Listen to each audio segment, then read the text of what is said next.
Olá a todos, vamos começar a dar início aqui à nossa segunda aula do curso de Direito Comercial 2, Sociedade Anônima. A aula de hoje ela vai ter dois temas. A gente vai falar na primeira parte da aula sobre a Comissão de Valores Mobiliários, a CVM, e na segunda parte da aula, que provavelmente vai ser no vídeo separado, a gente vai falar um pouco sobre a constituição da companhia.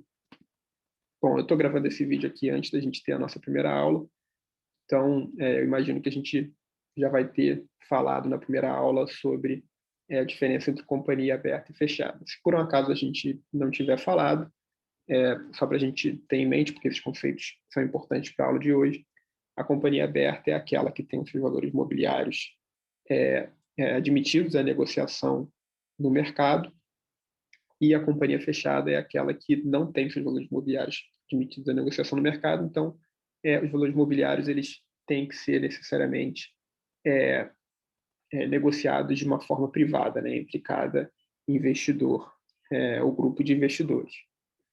Bom, por que isso é importante? Porque a companhia aberta, como ela pode ofertar os seus valores mobiliários ao público em geral, ela tem a capacidade de atrair a poupança do investidor. Poupança, dinheiro que a gente guarda, é o dinheiro que os investidores investem em ações, debêntures, enfim, outros valores mobiliários que as companhias ofertam aos investidores. Então, por esse aspecto de atração da poupança nacional, existe ali o interesse público que tem que ser tutelado, e por isso existe um arcabouço regulatório, né, para regular essas operações que acontecem no mercado de valores mobiliários. E a CVM ela foi criada em 1976, no âmbito da Lei 6385, justamente para tomar conta dessa regulação, né, para emitir normas dentro das suas competências e para fiscalizar as operações de mercado e punir eventuais desvios. Então, a Comissão de Valores Imobiliários, assim como outros entes reguladores, né, ela é estruturada como uma autarquia que é vinculada ao Ministério da Fazenda, aqui na letra da lei, mas hoje é Ministério da Economia, e tem uma personalidade jurídica própria, tem patrimônio próprio, e tem todas aquelas características dos entes reguladores, né, das agências reguladoras, que dão ali uma independência para a comissão. Independência do quê? Independência do governo, né? Então, a CVM ela tem uma atuação técnica, não política, e por isso ela tem essas características que conferem a ela uma atuação independente para que possa se mitigar ali eventuais tentativas de influência política da atuação da CVM. Bom, como que a CVM é organizada? Ela tem vários órgãos internos que estão listados ali no artigo 2º do anexo 1 do decreto 6382. A gente não precisa, para os fins da nossa aula aqui, entrar em minúcias de que órgãos são esses, o que eles fazem e tudo mais, mas para os fins da nossa aula aqui, o que a gente precisa estudar e entender é o funcionamento de, basicamente, dois órgãos, né? Um é o colegiado, e o outro, que são conjunto, né, de órgãos, são as superintendências, que a gente chama conjuntamente de área técnica. Já vou explicar por quê. Bom, o colegiado ele é formado de diretores e de um presidente. Então, é um órgão, como o próprio nome diz, né, colegiado, ele delibera pela maioria dos seus membros, e é como se fosse a última instância decisória dentro da CVM. Então, dentro da CVM, a palavra final da autarquia é sempre do colegiado, que decide pela maioria dos seus membros. Os diretores, eles são indicados pelo presidente da República e têm a sua nomeação aprovada pelo Senado Federal. Então, exatamente da mesma forma que acontece, por exemplo, com ministros do Supremo. O presidente indica e o Senado aprova. Então, mais uma das características ali que garantem a independência de atuação da CVM, né, porque os seus diretores eles são compostos de pessoas que passam por dois, né, pelo crivo de dois poderes da República. E, bom, se o colegiado é a instância decisória final dentro da CVM, como se fosse ali, a grosso modo, uma segunda instância, a gente precisa de uma primeira instância também, a grosso modo, né? Fazendo uma comparação aqui com o Poder Judiciário.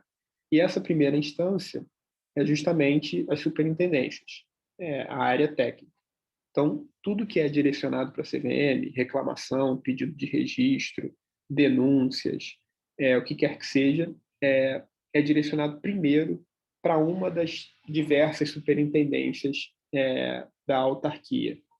Qual superintendência exatamente? Depende da matéria. Cada superintendência tem uma competência específica. Então, você tem superintendência para lidar com registro de companhias abertas, você tem uma superintendência que lida especificamente com registro de ofertas, você tem uma superintendência que lida com fundos de investimento e com investidores institucionais, tem uma superintendência para corretores intermediários do mercado, tem uma superintendência que cuida de bolsa de valores. Então, a divisão é por assuntos, né? Cada superintendência tem um assunto específico que ela cuida. Então, tudo que é direcionado para a CVM cai em uma das superintendências. A superintendência ela toma uma decisão inicial, por exemplo, se for uma reclamação, uma denúncia, ela que vai decidir se ela vai formular um termo de acusação ou não. Se for um pedido de registro, é a superintendência que vai decidir se o registro vai ser concedido ou não. E dessa decisão inicial vai caber recurso para o colegiado, ou se for um processo administrativo, por exemplo, em que a superintendência decida formular um termo de acusação, a tramitação desse processo ele acontece no processo administrativo em si, né, acontece ali já no âmbito do colegiado, com o diretor designado como relator do caso. Então, essa é a dinâmica ali entre o colegiado e a superintendência, e por isso que esses são os dois principais órgãos, né, os mais importantes aqui, para a gente entender como que a CVM trabalha e como que ela aplica ali as normas do mercado. E aí, uma observação, né? Por que a gente chama de área técnica as superintendências? Porque elas são compostas de técnicos da CVM, né? De servidores da área de carreira, não são pessoas que são indicadas politicamente, como no caso dos diretores, né? Que são indicados pelo presidente e nomeados pelo Senado. Então, são servidores ali que têm uma atuação mesmo técnica, né? Tem um background técnico, por isso que a gente chama na prática de área técnica. Mas, em essência, é isso. Primeiro, todos os assuntos chegam na área técnica primeiro e, eventualmente, podem chegar, né, no colegiado para uma decisão final sobre o assunto específico.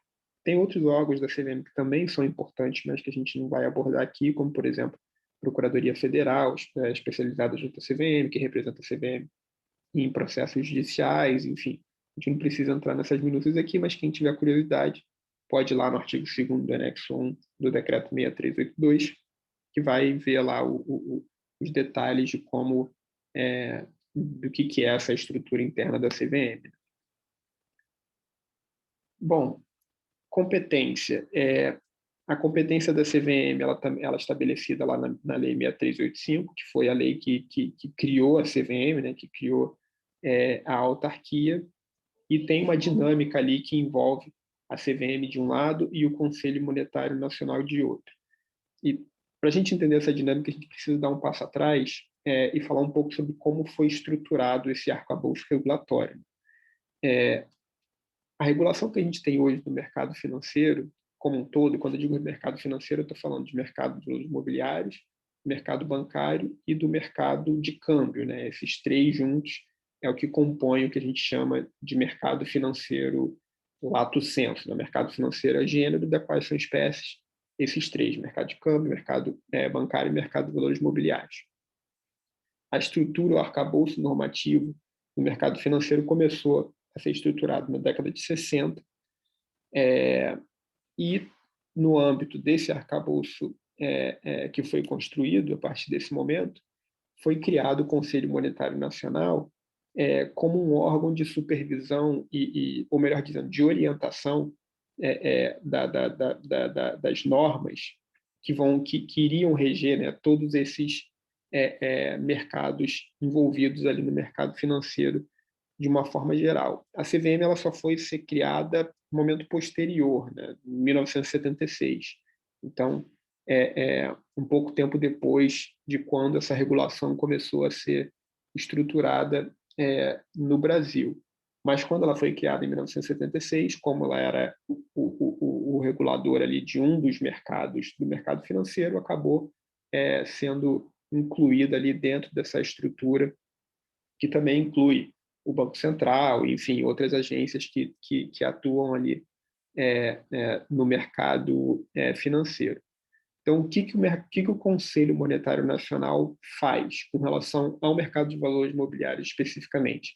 Tudo que está lá no artigo 3º da Lei 6385, que se a gente for ler, a gente vai ver que são competências um pouco mais gerais, de definir política, é, é, fixar orientações gerais do que a CVM tem que cumprir.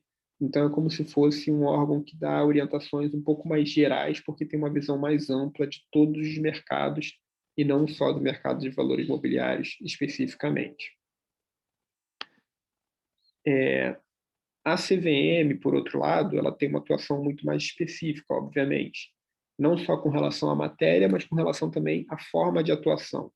Então, a CVM, ela, basicamente, né, para a gente resumir aqui as competências principais dela, ela emite normas, então ela emite instruções, diversas instruções sobre diversos assuntos que são competência da CVM, então registro de companhias abertas, registro de ofertas públicas, como funciona o processo administrativo para punir condutas ilícitas, né, práticas irregulares e tudo mais.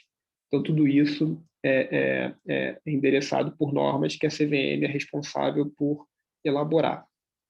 A CVM também ela tem a competência de conceder registro, então, tanto registro para agentes, corretoras, administradores de carteira, analistas de valores imobiliários, assim por diante, como também de operações, ofertas públicas em essência. Fora isso, a CVM ela também tem a competência de fiscalizar as atividades dos agentes do mercado. Então, já que ela emite as normas, ela tem que fiscalizar se aquelas normas estão sendo cumpridas.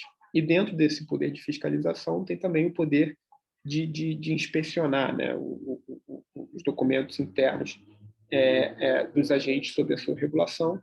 E, por fim, como substrato, né, dessa atuação fiscalizatória, a CVM ela também pode abrir processos administrativos para punir eventuais descumprimentos pelos agentes regulados pela CVM. Então, um administrador de companhia aberta que tenha praticado algum ilícito, um administrador de carteira que tenha praticado alguma operação irregular, tudo isso pode ser objeto de um processo administrativo sancionador que tramita lá dentro da CVM, de novo, começando pela área técnica e terminando no colegiado, onde as matérias são julgadas conjuntamente, né, pelo colegiado, plenário, enfim, como quer que a gente queira chamar aqui, sempre votando por maioria.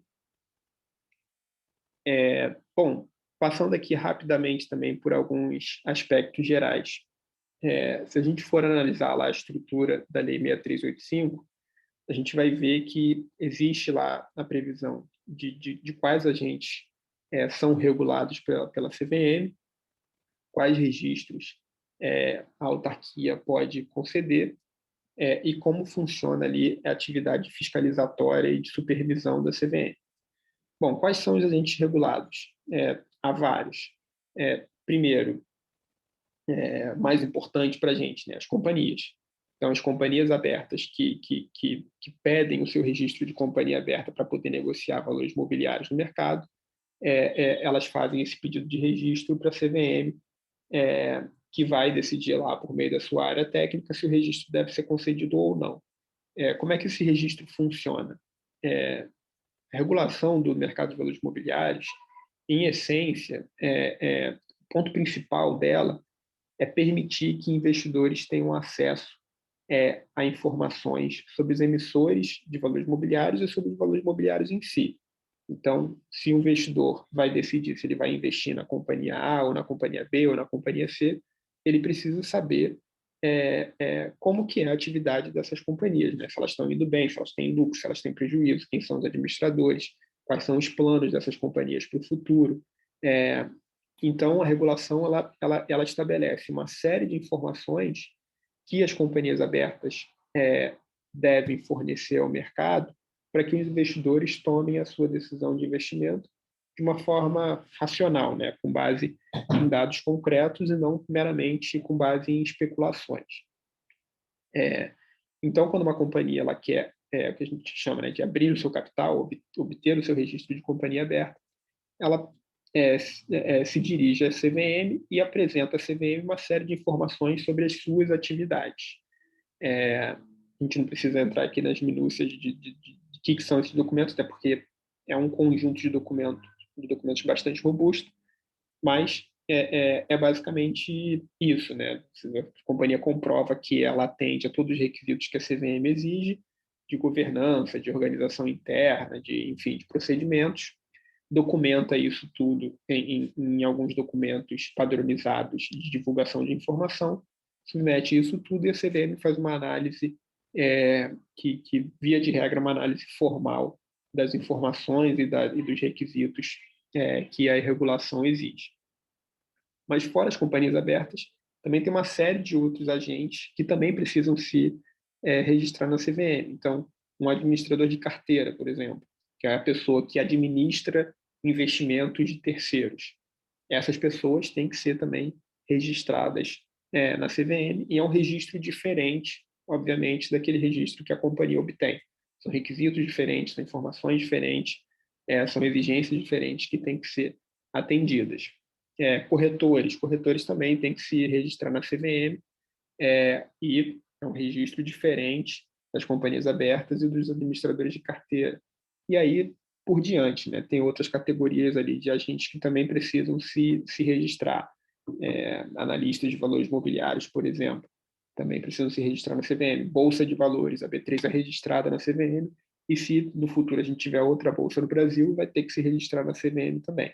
Então, todos esses agentes que de alguma forma participam do mercado de valores imobiliários, eles têm que se registrar perante a Comissão de Valores Imobiliários. E se a gente for ver lá na lei como é que isso está separado, a gente vai ver que tem diferentes categorias, né, de agentes. Então, tem um capítulo lá sobre companhias abertas, tem um capítulo sobre analistas, administradores de carteira, e tem um capítulo lá que se chama Sistema de Distribuição, né, de Valores Imobiliários, que fala sobre os agentes que atuam nesses sistemas de distribuição de valores imobiliários, que é basicamente bolsa de valores, né? É o local entre aspas, né, onde os valores imobiliários são negociados, bolsa de valores e mercado de balcão, e os agentes que atuam na bolsa, que são os corretores, né, que representam, se é que a gente pode falar isso, mas representam os investidores aqui nas negociações, atuam como intermediários, né? Não só nas negociações que ocorrem no mercado que a gente chama de secundário, que é o mercado onde são negociados os valores imobiliários que já existem, como também atuam como intermediários no que a gente chama do mercado primário, né, quando os valores imobiliários são postos para negociação pela primeira vez. Então, quando a gente ouve falar no jornal, a companhia tal fez um IPO. Um IPO nada mais é do que uma oferta primária de ações, uma oferta de ações no mercado primário. Depois que essas ações são colocadas para negociação no mercado primário, elas começam a ser negociadas no mercado secundário. Então, em todas essas operações, você tem um corretor ali, e esse corretor é um agente regulado da CVM. Fora isso, fora o registro dos agentes, você também tem o registro das operações. E quando a gente fala de registro de operações na CVM, a gente está falando essencialmente de ofertas públicas de valores imobiliários. E a gente tem dois tipos de oferta, né? Oferta pública de distribuição, quando alguém está ofertando valores ao mercado, então está ofertando para alguém comprar, e você tem as ofertas públicas de aquisição, quando alguém está ofertando para os investidores venderem aquelas ações para o ofertante, né? Então, Se o ofertante está oferecendo os valores imobiliários para vender para alguém, é uma oferta de distribuição. Se o ofertante está ofertando para os investidores para comprar os valores imobiliários que os investidores possuem, é uma oferta de aquisição. A gente vai falar um pouco, a gente já deve ter falado na primeira aula sobre um tipo de oferta pública de aquisição, que é a OPA de fechamento de capital, e a gente vai falar sobre outras ofertas públicas de aquisição ao longo do semestre. Mas, para os fins dessa aula aqui, o importante é saber que qualquer oferta pública de valores mobiliários, seja para distribuí-los, seja para adquiri-los, tem que ser registrado primeiro na CVM. E por que isso? Porque, pelo registro da CVM, é que a CVM consegue garantir que o ofertante está fornecendo para o mercado todas as informações que o investidor precisa para tomar uma decisão, se ele vai participar daquela oferta ou não, né? Então, essas informações são padronizadas, são informações relevantes que o investidor precisa para tomar uma decisão. Então, por isso que isso tudo passa pela CVM, que tem ali a competência para dizer se aquela oferta pode ser realizada ou não. A gente não vai falar aqui, entrar em detalhes, mas tem diversas modalidades de oferta dentro da regulação do mercado de valores imobiliários. Via de regra, as ofertas são registradas na CVM, mas tem algumas modalidades de oferta que são dispensadas de registro. A gente não precisa falar isso aqui, vocês não precisam saber disso para prova nem nada, mas é importante saber que isso existe. Se alguém for atuar especificamente no direito, no campo, né, do direito de valores imobiliários, vai ver que tem várias modalidades de oferta e várias normas específicas para cada um desses tipos de oferta. Mas, como regra geral, a oferta pública tem que ser registrada na CVM de acordo com exigências, requisitos e padrões pré-determinados. Fora essa atividade aqui que a gente pode enxergar como uma atividade preventiva, né, porque a CVM ela concede o registro e já vê se aquela operação, se aquele agente tem ali a capacidade adequada para participar do mercado. Tem também uma atuação da CVM que é uma atuação a posteriori, uma atuação de fiscalizar e punir eventuais desvios. Bom, então a gente já falou aqui que a regulação da CVM ela serve basicamente para fornecer informações aos investidores para que eles possam tomar uma decisão racional de investimento. Essa é a essência de qualquer conjunto de normas de valores imobiliários que tenha como objetivo reger o mercado de valores imobiliários, seja no Brasil, seja em qualquer país do mundo. Mas também tem um outro objetivo que é associado a isso, da regulação, que é punir eventuais desvios. Então, na origem, a regulação do mercado de valores imobiliários, que surgiu primeiro nos Estados Unidos, lá depois da crise de 1929, o objetivo era fornecer informações para os investidores, porque na época os investidores não tinham informação adequada, né? Foi um dos motivos que levou à crise de 1929, da quebra da Bolsa de Nova York, e também prevenir fraudes, prevenir práticas não equitativas, discriminatórias, né? que façam discriminação entre investidores, proibir práticas ilícitas mesmo, né? de desvio de recursos e tudo mais, práticas de descumprimento de deveres fiduciários pelos administradores, que a gente vai ver aqui ao longo do semestre que deveres são esses, e também fraudes de uma forma geral. Né? A CVM, por exemplo, toda semana emite algum ofício de alerta ou abre algum procedimento administrativo contra pessoas acusadas de estruturar, por exemplo, pirâmides financeiras, né? Que é uma forma de você fraudar ali o investidor.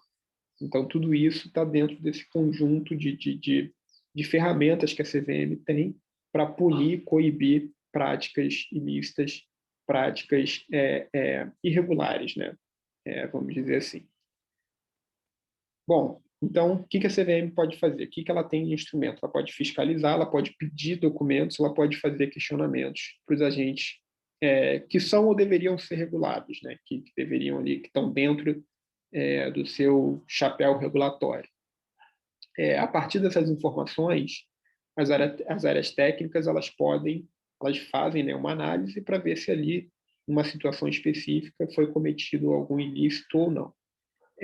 Se a área técnica decide que há ali um indício, né, forte de que alguma prática irregular foi cometida, ela formula um termo de acusação e, a partir disso, se inicia um processo administrativo sancionador para decidir se uma punição ali é cabível ou não.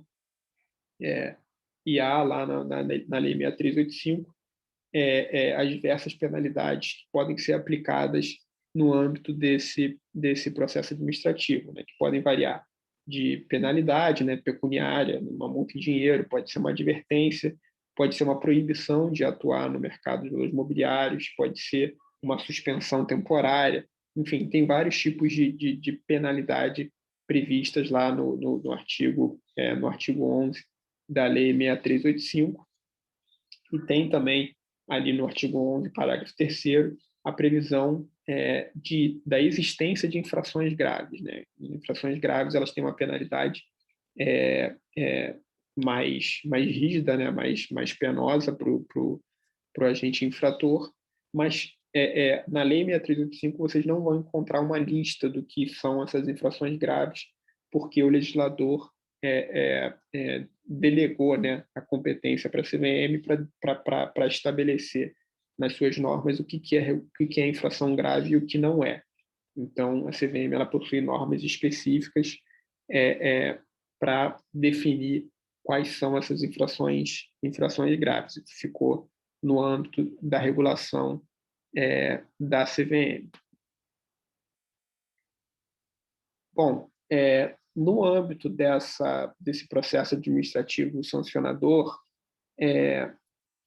você tem várias possibilidades, né? Então, uma das possibilidades que pode acontecer ao longo do processo é do acusado, né, da pessoa ali que está sendo alvo daquele processo administrativo, propor um termo de compromisso para a CVM. O que é esse termo de compromisso?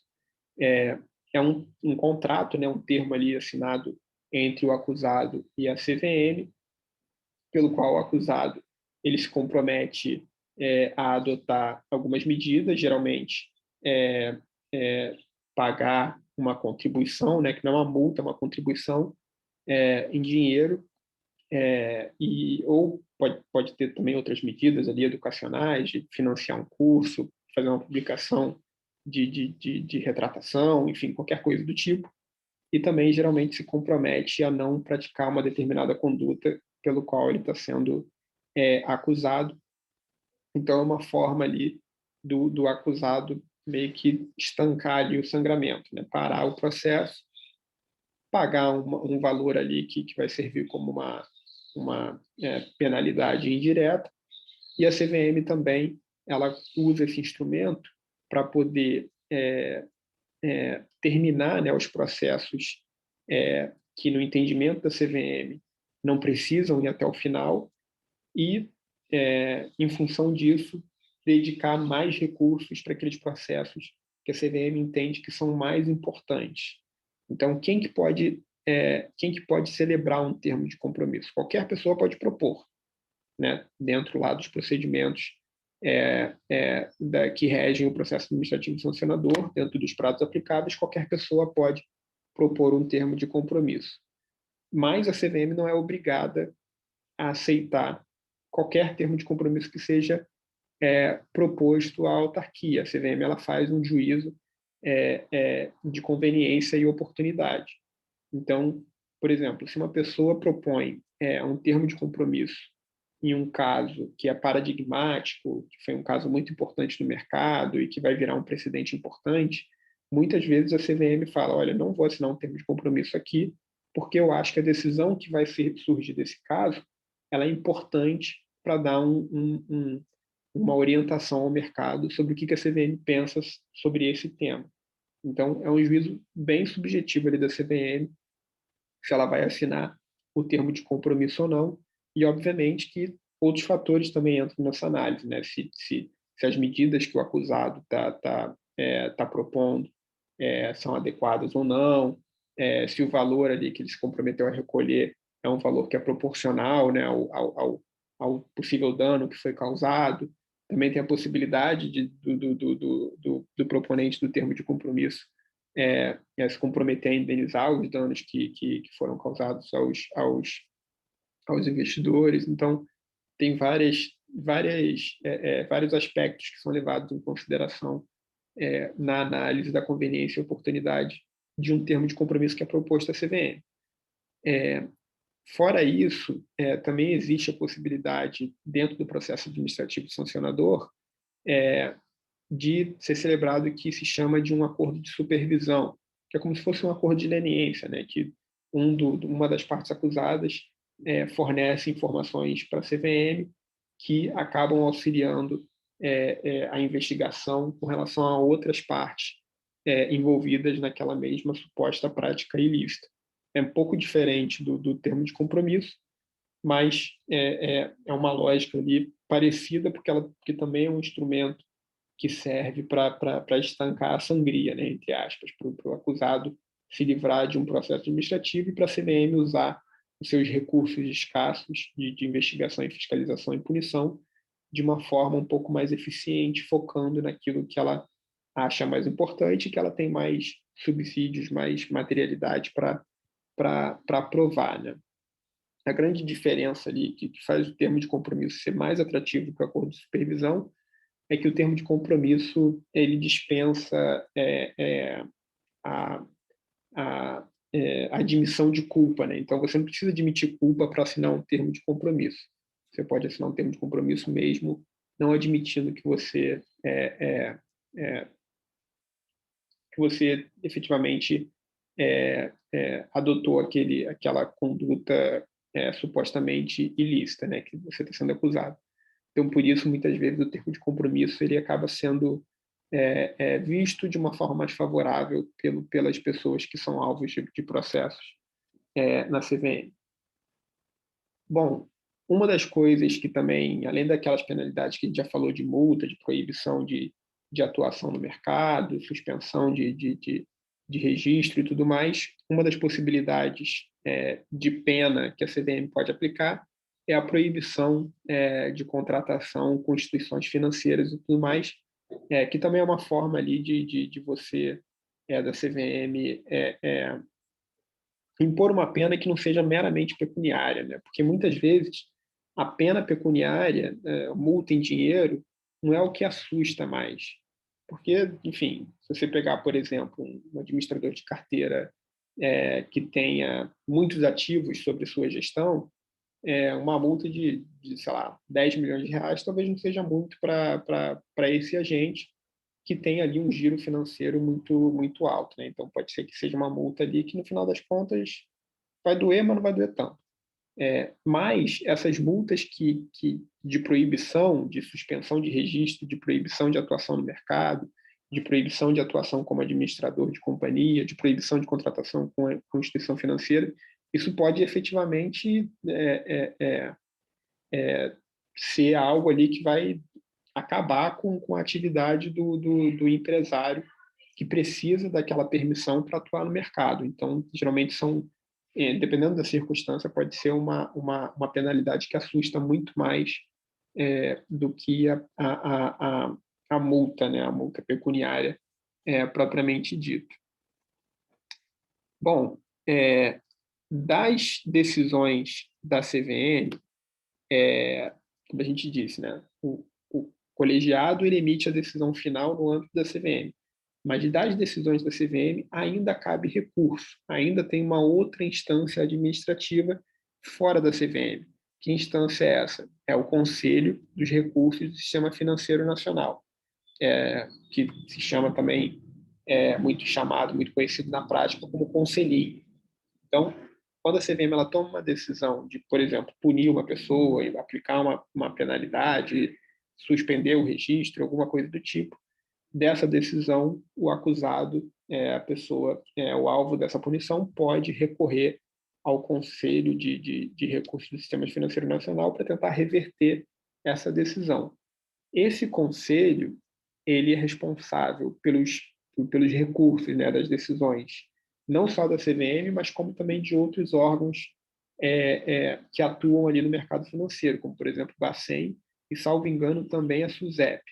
Então, esses outros órgãos ali que atuam em segmentos diferentes do mercado financeiro, os recursos contra as decisões dessas autarquias, elas acabam indo para o Conselho de Recursos do Sistema Financeiro Nacional, que, pelo próprio nome, né, é um órgão ali que tem uma visão mais ampla, como é o caso também do Conselho Monetário Nacional. Então, é um órgão que veio dessa estrutura mais ampla, né, que tinha essa competência de ver o mercado financeiro como um todo. Então, só para a gente sistematizar aqui, um assunto começa na CVM na área técnica, então, seja um processo administrativo, seja um pedido de registro, etc., vai para o colegiado se houver algum tipo de recurso ou algum tipo de continuidade da decisão da área técnica, sobe para o colegiado. O colegiado é o responsável por tomar a decisão final dentro da CVM. Se a gente estiver falando de um processo administrativo que acaba com uma condenação do acusado, o acusado pode ainda recorrer da decisão da CVM para o Conselho de Recursos do Sistema Financeiro Nacional. Por fim, só para a gente terminar aqui essa parte de CVM, a CVM ela pode atuar em processos judiciais com amicus curiae. Óbvio que ela pode ali ser demandada, né? O investidor pode... existem alguns casos nos tribunais em que investidores buscam reparação da própria CVM por uma suposta omissão no seu dever de fiscalização, de supervisão do mercado e tudo mais. Mas, além dessa possibilidade, né, da CVM acabar virando ré em uma ação judicial, a CVM ela também pode atuar com a amicus curiae em processos que dizem respeito ao mercado de valores imobiliários, né? Então, se você tem, por exemplo, uma ação de um investidor contra a companhia, de um investidor contra os administradores, da companhia contra os seus administradores e assim por diante, que envolva, né, a companhia aberta, que envolva agentes que estão na regulação, sob a regulação da CVM, a CVM ela pode ser chamada nesse processo a se manifestar sobre alguns assuntos ali que estejam dentro da sua competência. E aí quem representa a CVM nesses processos é a Procuradoria Federal especializada junto à CVM, que é um dos órgãos ali da estrutura da autarquia. E a Procuradoria ela também é responsável por executar, né, as multas impostas pela CVM. A decisão final da CVM que decidir, né, pela aplicação de uma multa pecuniária, ela pode ser executada na justiça, né? Isso pelo artigo 32, lá essa decisão ela gera um título executivo judicial, e essa multa ela pode ser cobrada lá pela CVM, e aí CVM agora na condição de autora, né, dessas ações de execução, ela é representada pela Procuradoria Federal também. Bom, então, em resumo, isso, né, essas informações aqui que a gente precisa saber de essencial sobre a Comissão de Valores Imobiliários. E agora a gente vai passar para a segunda parte da nossa aula, que a gente vai falar sobre Constituição, mas eu vou fazer um vídeo separado para não ficar um vídeo muito longo.